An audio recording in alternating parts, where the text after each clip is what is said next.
Hi everyone, my name is Danny and I make all types of YouTube videos, and this is going to be another one of my chess videos. And the reason I'm doing this chess video is actually not that long ago. I bought a chess program, and there's actually a total of 10 levels, and I was doing quite well for the beginning levels, but once I hit level 7, that's where I hit a very um, thick wall. Level 7 just keep beating me just over and over again, dozens and dozens of times, to the point where, and with pretty big margins, to the point where I really didn't think I would ever beat level 7. But then just a few weeks ago, I finally beat level 7, and that YouTube video is actually posted, and you can check that out if you want. Um, that game was with was where I had the white pieces and the computer had sorry, I had the white pieces and the computer had the black pieces. And so in chess, you basically have to be good with both the white pieces and the black pieces. So what I've decided to do from level 7 until I finish the game at level 10. So for level 7, 8, 9, and 10, my goal is to beat each level with both the white pieces and the black pieces. So that means for level 7, like I said, I've already beaten the computer with the white pieces for level 7. So my next step is to beat level 7 with the black pieces. So that's what I'm going to do with this video. So actually I've already played this match. And so with technology, you can save all the games, all the moves. So I'm just going to go through the game that I had, and the computer will take it move by move, and I'll give commentary, analysis, and so forth. All right, so let's get into it. So like I said, the computer is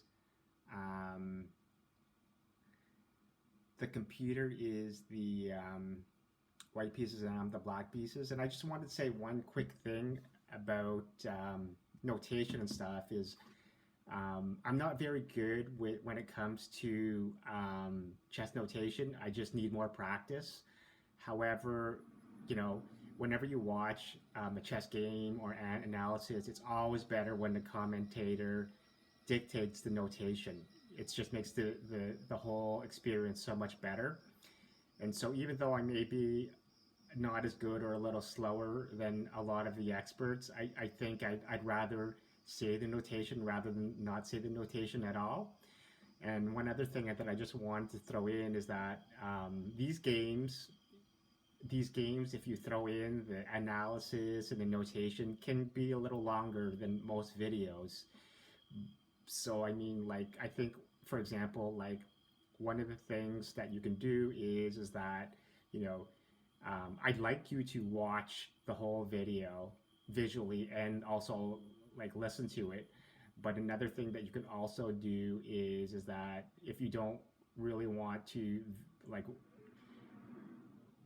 visually watch the whole thing because you may think it's a little too long, you can just sit back, lay in bed before you go to bed, and then you can just hear me dictate the game verbally with all the notation and the analysis and so forth. So that's just a few things to think about.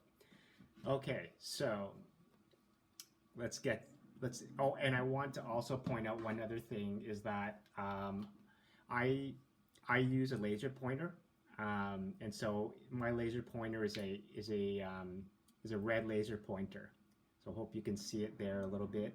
And so for some reason, laser pointers don't really work that well when on monitors.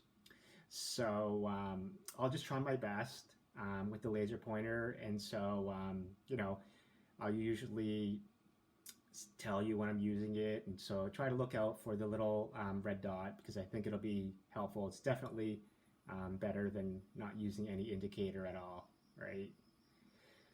All right, um, so let's get right into it. Um,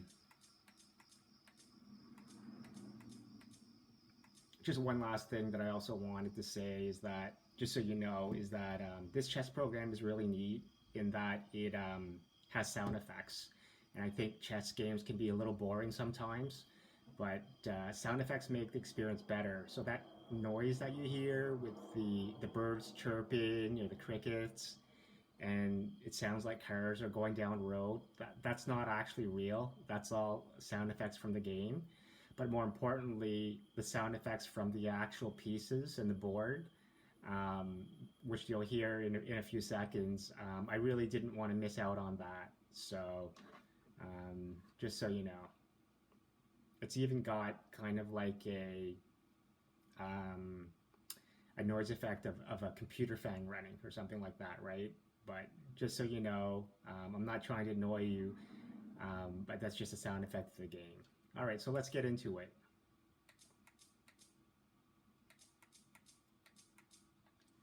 So the computer plays d4.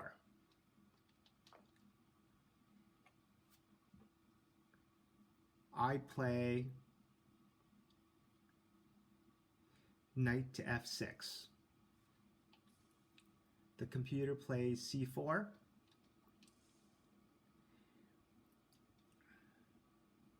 I play g6. The computer plays knight to c3. I play bishop to g7. The computer plays e4. I play d6. So here we've reached the mainline position of the King's Indian defense. So I felt that for this game, I felt that for me it was appropriate that I wanted to play the King's Indian defense.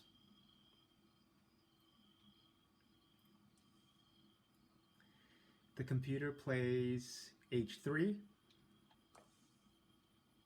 I castle. The computer plays knight to f3.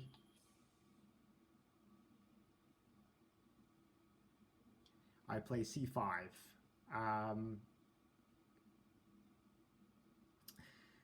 So basically, with the King's Indian defense, kind of there's almost two categories. So you can here at this point you can either play e5 or c5. For this particular game, I just felt like playing c5.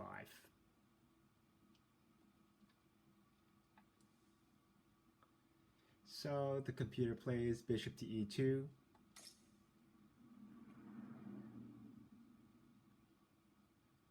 My pawn takes d4. His knight takes d4. I play e5.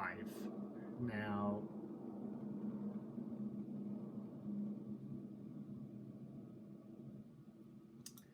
this gives my pawn the center and attacks his knight with a tempo. The computer moves knight to f3. I move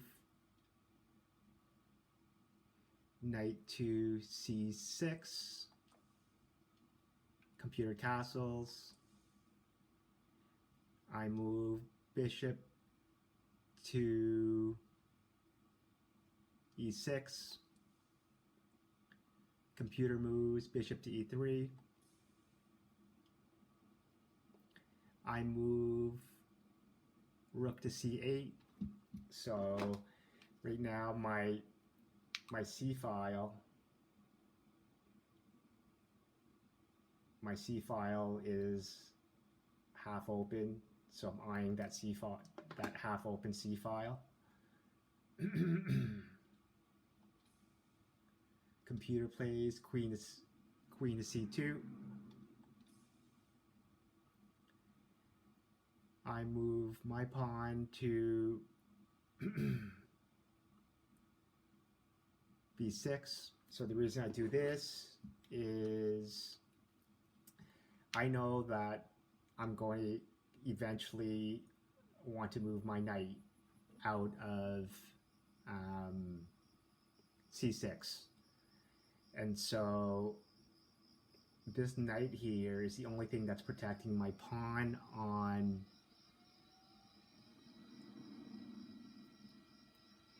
it's the only thing that's protecting my pawn on A7, right? So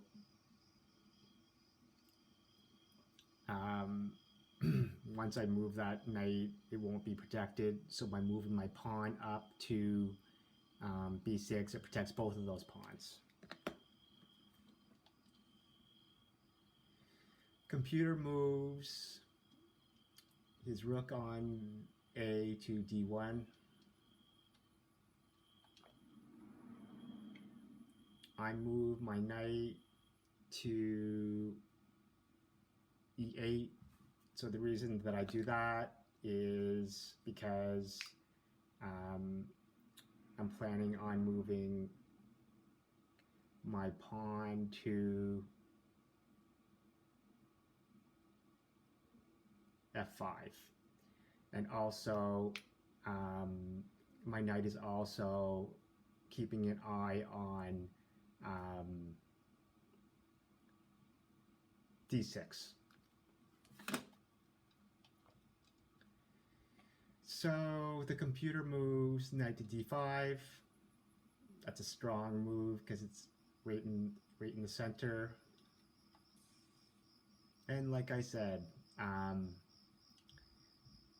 move my pawn to F5.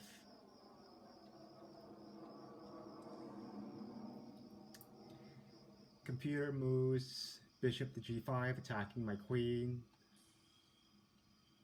I move my queen to D7.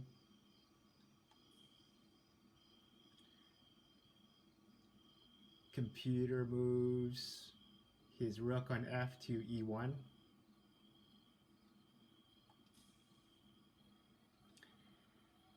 I move my pawn to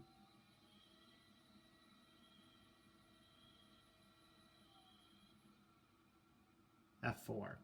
So one of the main concepts of the King's Indian defense, if one chooses to, is to create a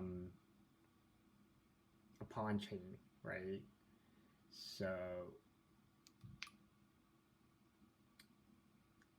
this diagonal here is my pawn chain, if you can see with my pointer. And in addition to that, it's pointing in the direction of the king side. And in addition to that, Black also wants to use his other pieces in addition in support of those pawns to attack the king side. So the computer moves queen to D2.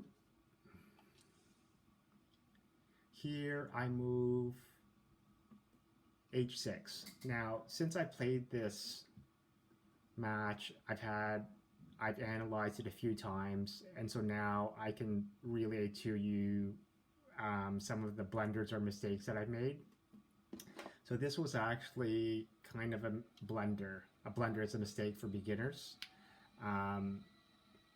So I realized when I was playing this that bishop is locked. His bishop on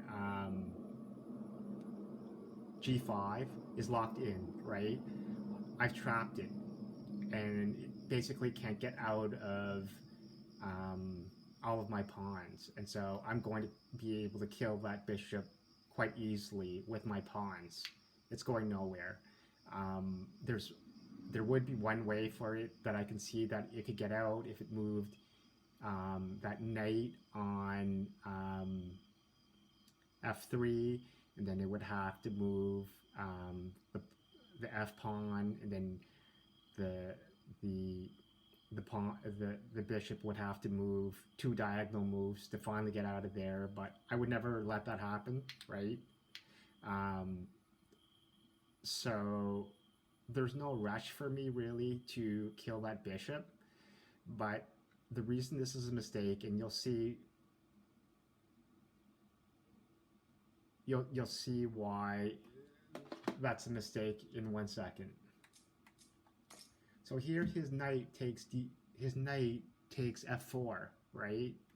So his knight just won a pawn, which really that knight should not have been able to take that pawn, right? So what I should have done before moving my pawn to h6 is I should have used my bishop on e6, and I should have killed that knight in the middle, right? And then yes, he would have killed my bishop with his pawn, and then I would have had to move my knight away from there. But by killing his knight, that would mean that that knight would not be able to kill that pawn, right? So what happens is my pawn takes his knight on f4, and then his bishop takes my pawn on f4. So the end result is that yes, I've won a piece, but he's now won 2 pawns, and he should have only won 1 pawn, right? So here I move my rook to d8. So here is I think another blunder. So let's calculate, because in chess you do have to calculate. So here my pawn on d6 is under attack, right?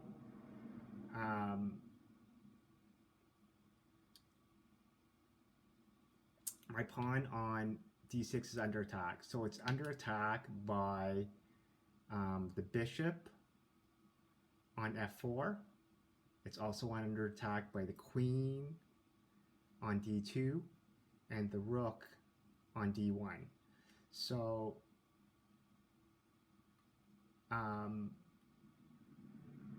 even if I put that rook there, right, on d8, look what happens if there's an exchange. His bishop, right, on f4 would take my pawn. So he's up a pawn. Then my queen takes his bishop, so I'm up a bishop. And then his queen takes my queen, and then my rook takes his queen, and then his rook takes my rook. So at the end of it, I would be losing material. So this pawn is already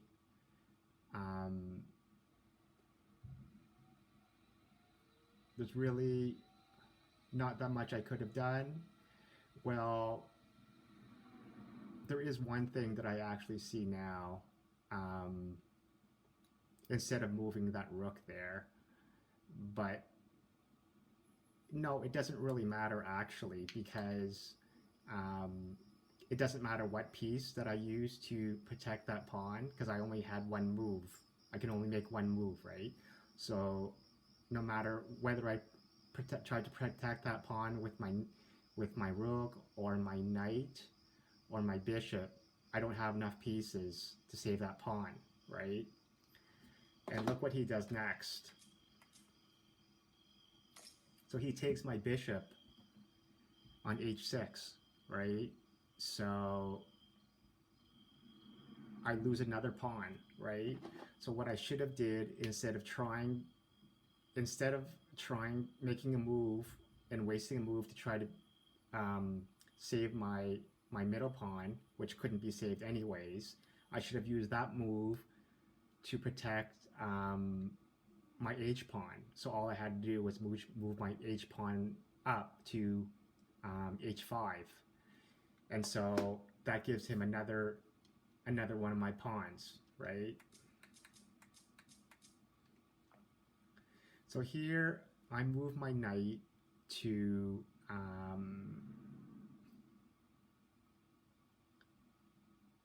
E5. Now that's a strong move because it's challenging the center.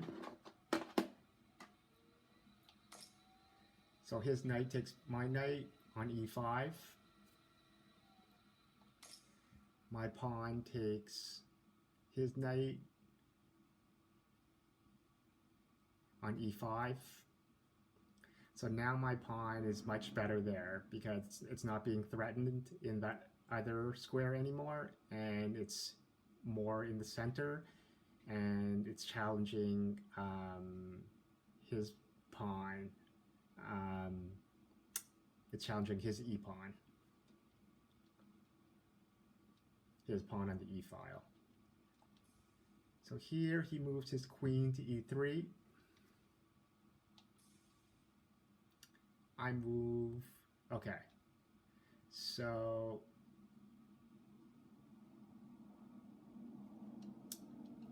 I can bring this game. I can fast forward through the moves or rewind the moves. So if I look back a little bit and I see here, okay, so when my pawn took his knight, okay, there's a possible exchange of the queens that could happen, right? So when the computer moves queen to E3, the computer's saying the computer doesn't want to exchange queens, right? So now the rook is attacking my queen. So I move my queen to E7. So computer moves pawn to F3. Here I decide to exchange. Now, when I look back at this game, again, I see the mistakes that I made. And if you remember when I trapped his bishop and I ended up winning his knight, it's a lot of players can forget to calculate the material, right? So yes, I was up a piece, but remember those other mistakes with the pawns that I mentioned? So right up till now, I am up a piece, but he is actually he's won 3 of my pawns, so he's up 3. So one minor piece is 3 pawns. So here we're actually equal when it comes to material, right? So I kind of miscalculated it at this point where I've had it in my mind that I was ahead in material, and when you're ahead in material, you always want to exchange. This is why what you'll see is from here on in as to why I'm making all these exchanges, which I really shouldn't have, because I'll find out later that those pawns ended up giving me a lot of problems later. Okay, so he exchanges, his rook takes d1. So my knight moves to f6, trying to get back into the game. And then he moves his pawn to a4. So again, I move my king to h7, so I want to exchange, right? The computer says, no, I don't want to exchange. Moves his bishop to g5. I move my rook to d8. Again, I want to exchange. The computer says, no, I don't want to exchange. Moves his rook to c1. So I move my rook to c8. So here I'm eyeing his pawn on the c file.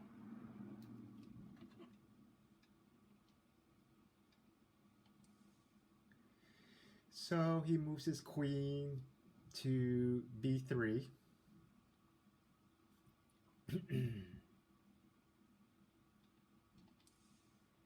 So I move my queen to c5, c5, check. So the computer moves bishop to e3, stopping the check and attacking my queen. So I move my queen to c6. So this is not really that bad of a move because I'm still putting pressure on his c pawn, and I think I made a mistake. Previously I called that an e pawn, but it's actually the c pawn.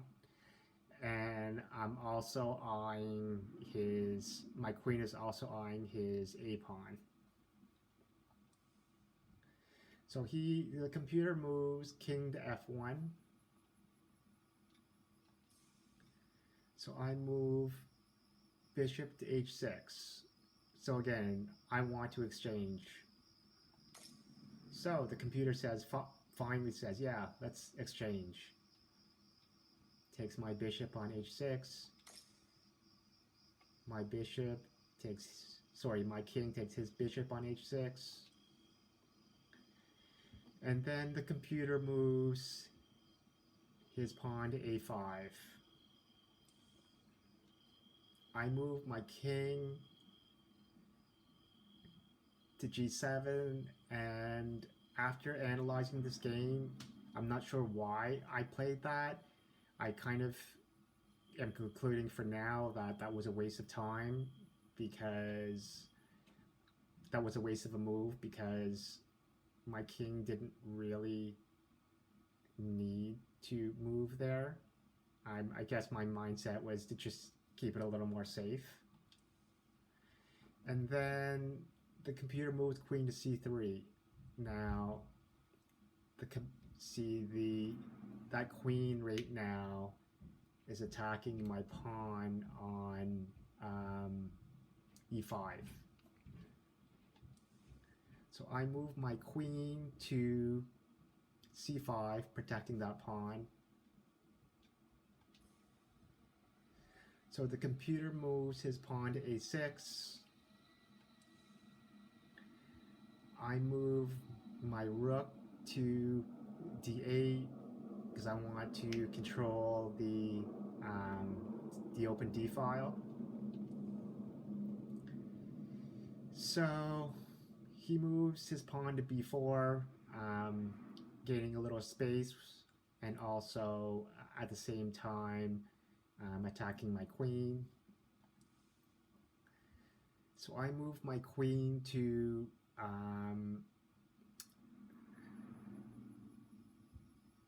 d4. So here again, I want to exchange queens. So the computer says, sure, let's exchange. This queen takes my queen on d4. My rook takes his queen on d4. And then he moves his king to g1. I move my rook to d2, attacking his bishop and being a little more aggressive on his end of the board. So he moves his bishop to f1. My knight goes to d7, try to make it a little more active. And then he moves his pawn to c5. My pawn takes his pawn on c5. His pawn takes my pawn on c5. And then I move my knight to b8. So the reason I do that is because I'm attacking his knight on a6, and his pawn on the c file is getting a little dangerous, right? Because you don't want to let that pawn get too close to queening. And so my knight here is keeping an eye on that c6 square if he tries to push it. And he pushes it anyways. To c6, pushes his pawn to c6. So I move my bishop to c8 because I feel that now I have two pieces attacking his pawn on a6, and it's potentially blocking his c pawn from moving too far ahead. And then he moves his pawn to g3.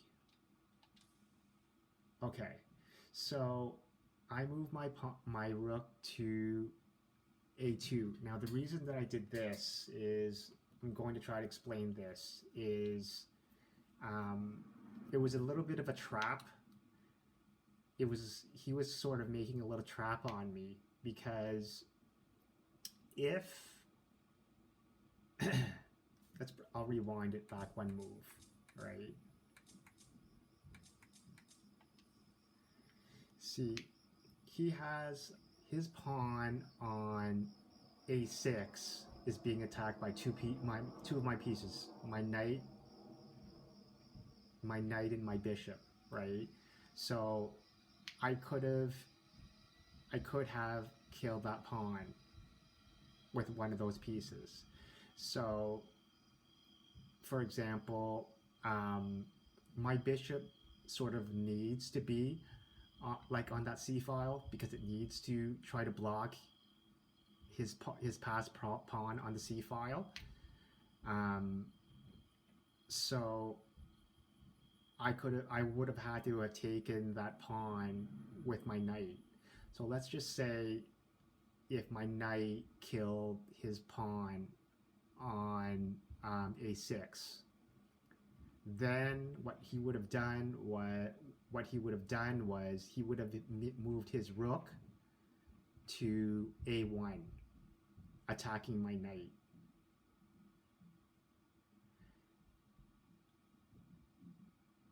And then I would have had to move my knight away to stop my knight from being killed. And then his rook would have then killed my pawn on a7. And then he would have put me in check. And then I would have had to move my king out of the check. And then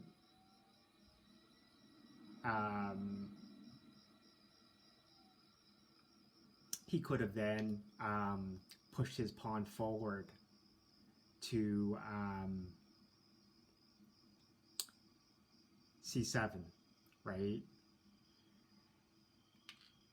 And so at that point I only have that bishop that one bishop blocking it, stopping it, that pawn from queening. And then his next move would have been to move his rook to a8, attacking my bishop. And then I would have to move my bishop out of that square. And once I move that bishop out of that square, he could have queened his pawn. And then I would have to basically exchange a bishop for a pawn. So that was a sort of a trap there that he was setting me up for, but I saw that. So that's why here I moved my rook to a2. It's to prevent him from moving his rook to the a1 square. And then he pushes his pawn to f4. My pawn takes his pawn on f4. His pawn takes my pawn on f4. And now I can take his pawn with my knight. Because like I just said, I can take it because my rook is on the a file now. So it's preventing his rook from going on that a file. And then he moves his pawn to h4. So I moved it back. I think I probably moved it back just so that it prevents him from moving that c pawn up anymore.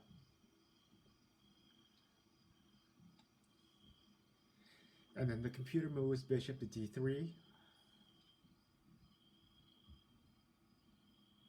Then I move my rook to b2. Probably not really the best move. I probably should have moved my rook to d2 instead. And then he moves his pawn to f5. My pawn takes his pawn on f5. His pawn takes my pawn on f5. And then I move my queen to e6, just making sure that pawn doesn't go up any further. And then, and my king is also attacking that pawn too. And so he moves his rook to f1, protecting that pawn. So I move my rook to b3, attacking his bishop. So here he moves rook to d1. So here is just a little bit of confusion to me as to like why the computer did that, because at this point the computer is losing his pawn here on f5, right? So instead of moving that rook there, he could have just moved that bishop to, for example, there's a lot of places that he could have moved that bishop. He could have moved it to e4. He could have moved it to c2, right? So it's just a weird move as to maybe I'm missing something, right?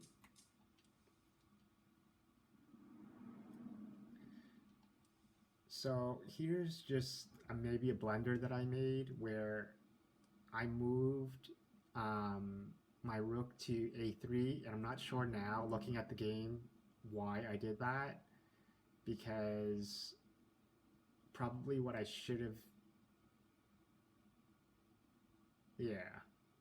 okay. I think probably why I did that was because all he had to do is move his rook to a1, and then, well, he's attacking that pawn, but I could have just moved it up because it's protected by the knight. So I didn't really I don't think I really needed to move my rook there. I probably should have killed his pawn at this point on f5. And then he moves his bishop to b1. So here I finally kill his pawn with my bishop on f5. So here he moves his rook to f1, attacking my bishop. So I move my rook to a5, protecting my bishop. Then he moves his king to g2. I move my king to e6. And here he decides to exchange. So his rook takes f5. My rook takes his rook. His bishop takes my rook. My queen takes his bishop. So at this point, this game is winning for me. It's 100%. This game is 100% a win for me. There was only, I mean, there's always ways to screw things up if you want to get creative, even mathematically. But there were really only, if anyone had just a basic knowledge of chess, like there was maybe only just maybe 2 or 3 ways where black could really screw this win up at this point and end up having to take a draw or even a loss. And so right now, I'm just going to go over just one possible scenario of how I could have screwed it up. And I'm going to show that to you right now. Okay, so like I said, at that point in the game, it was a winning position for me. And just to reiterate, I just wanted to go over one possible scenario as to how black could have screwed that up, right? In summary, yes, I mean, you can always lose a game, right? Just by suicide. So black could have obviously committed suicide, but also could have been forced to have a draw too, because that's also still possible. And I just wanted to go over one of those scenarios that could have happened.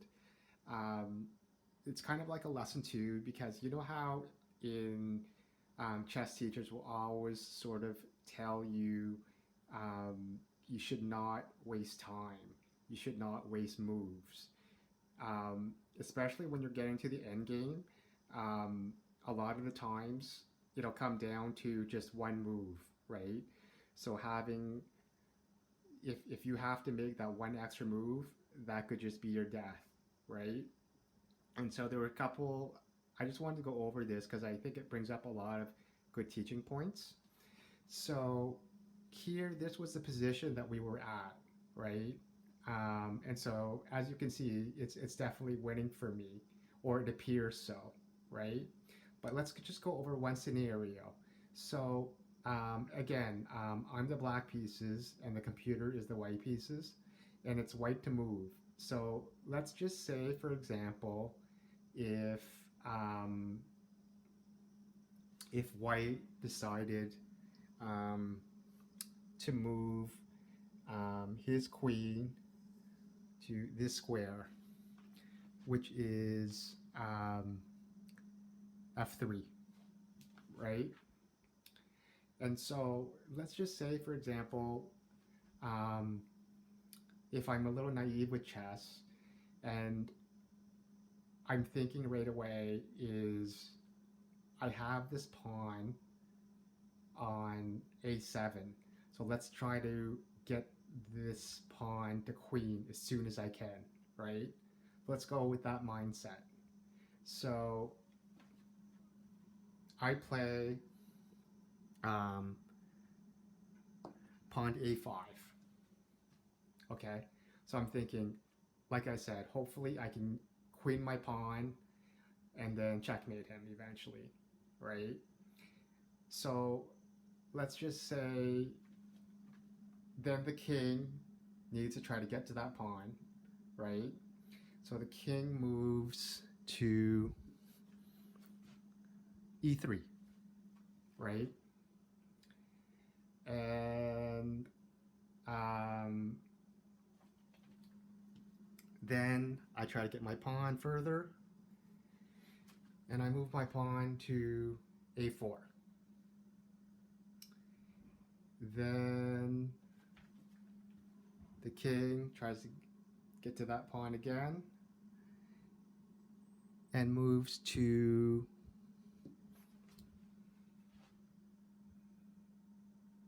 d3. So here I move my pawn again forward, and I move it to a3. And then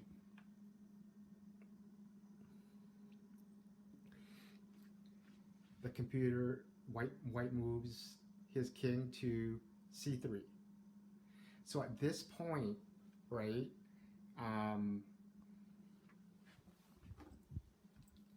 going to try to use my pointer again. Well, this pointer's really not working that well again for some reason. I don't think it works that well when it comes to recording devices. So at this point, I cannot move my pawn one step further. I cannot move my pawn ahead to a2, because all he needs to do then is move his queen to b2, and then if I try to queen it, the king will just eat it, right? And I'll tell you right now is that not only would my pawn get eaten, is that I only have a king, a knight. See, I only have on the table, black has a king, a knight, and a pawn. So if once my only pawn gets killed, that means I only have a king and a knight. And if I have only a king and a knight, that's not enough material. They call it insufficient material. You cannot checkmate with only a king and a knight. That ends up in a draw, an automatic draw. It's just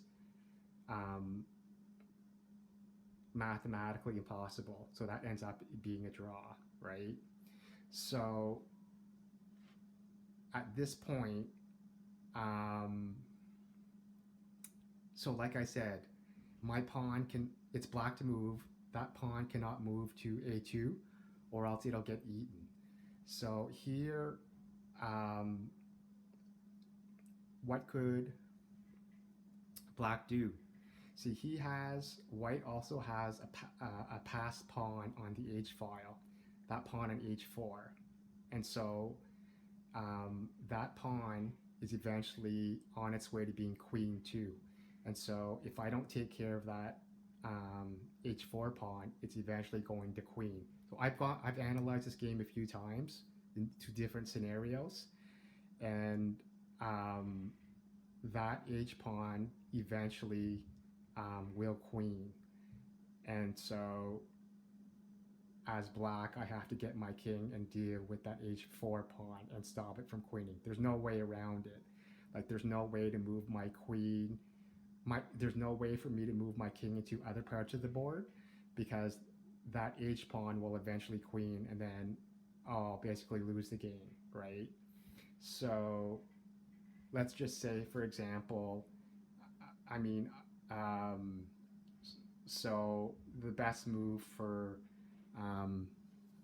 my king here would be a4, right? And then look what happens next is he moves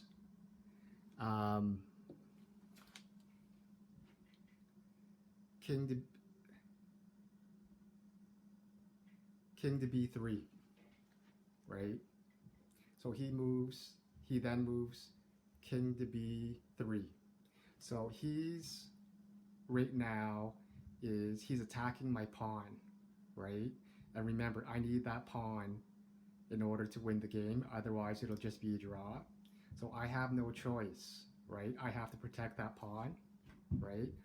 So the only move that I can make So like I just said, I cannot move that pawn forward, or else it'll just be eaten. So the only move that I can make to protect that pawn is to move my knight here to b5, to b5. That's the only move that I can make to protect that pawn, right? Is moving my knight to b5. But then, look what happens. That allows him to push his pawn forward to c7. And he's just about to queen that pawn, right? And so there's no, like, I cannot let him to queen that pawn on the c file, right? So the only other scenario, if I didn't take that pawn with my knight, would be possibly to move my pawn on the a file forward, right? And then, well, let's just not go there. Because if I moved my pawn on the a file one move forward, and then he queened it, and then he queened his pawn, and then I queened mine, and then I took his pawn with my king, I would end up with a queen and a knight, and he would have a queen, right? So that would probably end up in a draw, because at some point the two queens would end up being exchanged, leaving me with only a knight. And like I just said before, a king and a knight, that's an automatic draw due to insufficient material, right? So that scenario would end up in a draw. So at this point, I would have to take his pawn, right, to stop it from queening. And now that leaves my pawn, which on a3 unprotected. So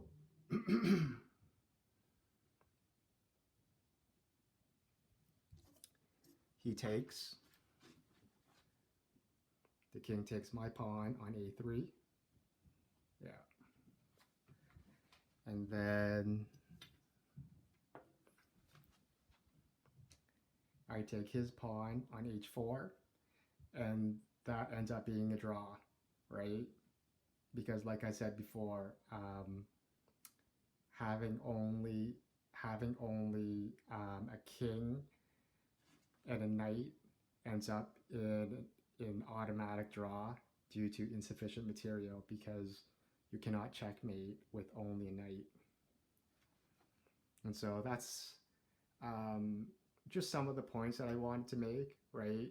So if I look back at the mistake that this scenario did, it's maybe just becoming a little too eager, because you have to remember that I know I'm reiterating a little bit that at that point I only had a knight and a pawn, right? And so that pawn, there was nothing really more important than my pawn in that sense. And so for me to push my pawn up the a file that early, right, and that eagerly, yes, I want to queen it, but by pushing it ahead like that, and that's putting that a pawn in a very unprotected area, right? Because it can't really be protected very properly, and so that's giving it to be a target for his king, right? And that's what ends up happening, right? So if, for example, he had decided the route to go after my pawn, there was no need for me to push my a pawn ahead like that. Um, all I had to do really was basically just keep it there, right? Because remember, my knight was always on c7 in that area to protect um, that pawn, right? My knight was already always there to protect that pawn.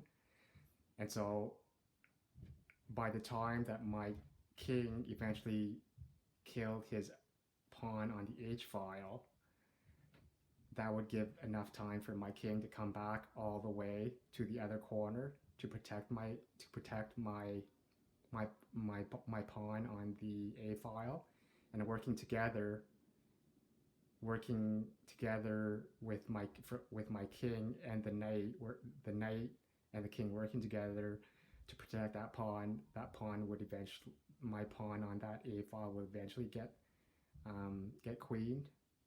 But like I said, the mistake there would be to prematurely and over eagerly try to pawn it, therefore leaving it as an open target. So those are just some of the points that I wanted to make. Okay.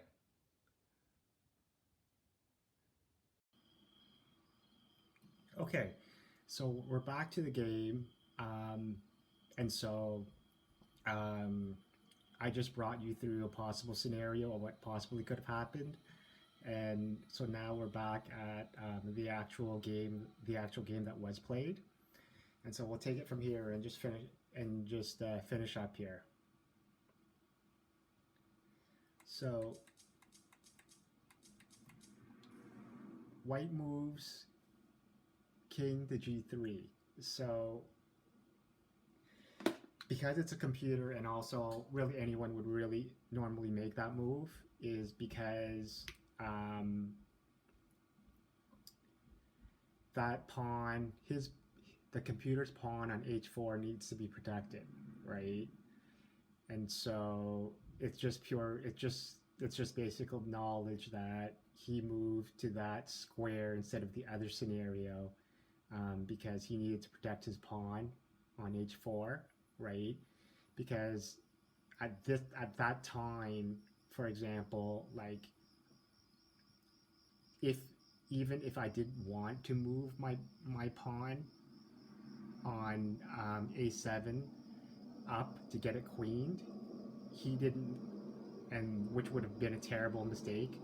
I had not made that move to push that pawn yet, right? So the computer or even anyone would not have known to try to get that pawn yet, because at that point the pawn had not been pushed up. So that's why he logically moved his king there.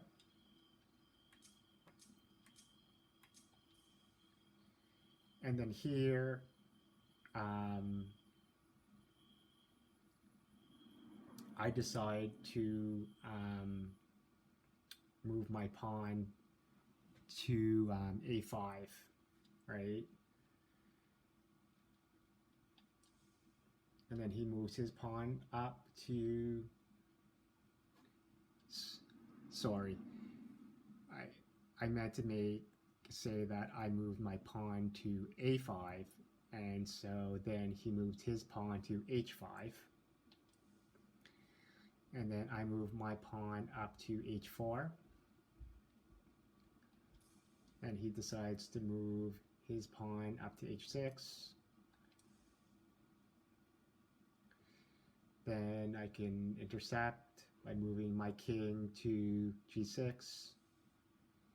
He moves his king to f4. I move my pawn to a3. He moves his king to e5. And I move my pawn up to a2. So I just wanted to also comment that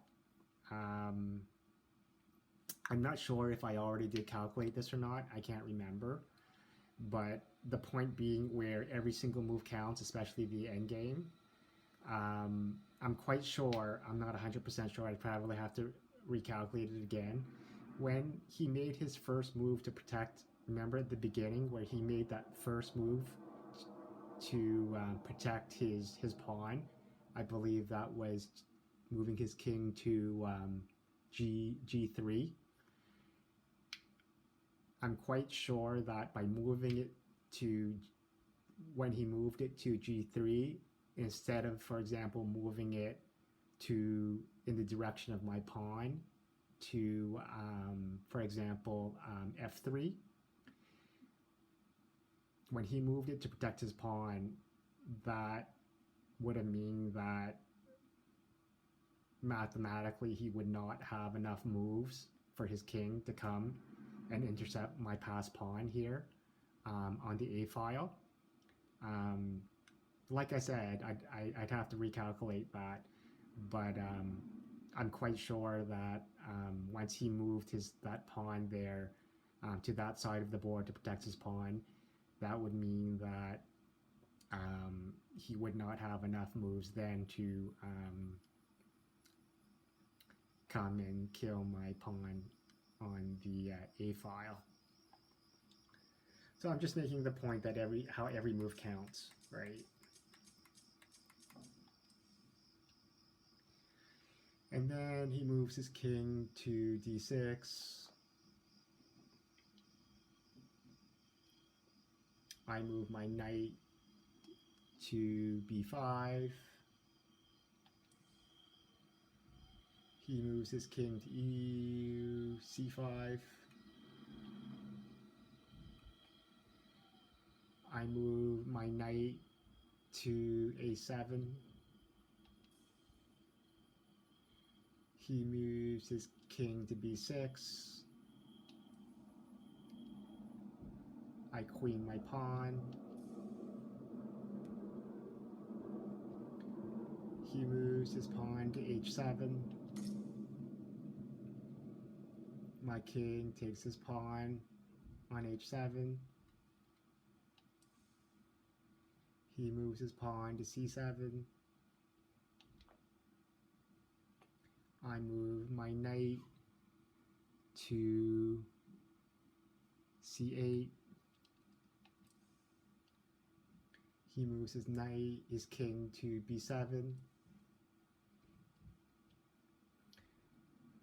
I move my queen to H8. He moves his king to C6. I move my queen to E8. The computer moves king to C5. I move queen to E6. Computer moves king to D4. I move king to C6. Computer moves king to D3. My queen takes his pawn on C7. Computer moves king to E4. I move queen to C5. Computer moves king to F3. I move queen to C4. Computer moves king to E3. I move knight to D6. Computer moves king to F3. I move knight to G5. Computer moves king to F2. I move queen to B3. Computer moves king G2. I move king to G3. Computer moves king to F1. I move queen to H2. Computer moves king to E1. I move knight to F4. Computer moves king to F1. I move queen to e2. Computer moves king to g1. I move knight to f3. Computer moves king to h1. And that's it. So I don't want to make this video go on any longer, so I'm just going to wrap it up quickly. And I just want to say thanks a lot for watching this video. Thanks a lot for watching all my videos. And make sure that you press that subscribe button.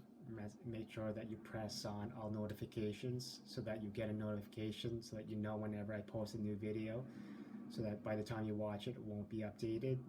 And just wanted to say that for me, every YouTuber measures their numbers differently depending on what phase they are in their YouTube careers. For me, it's all about my subscriber count.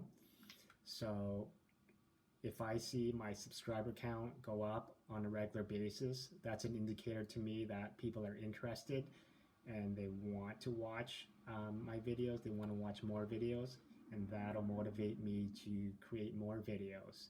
And so it's basically relative to that. So that's it. Peace out.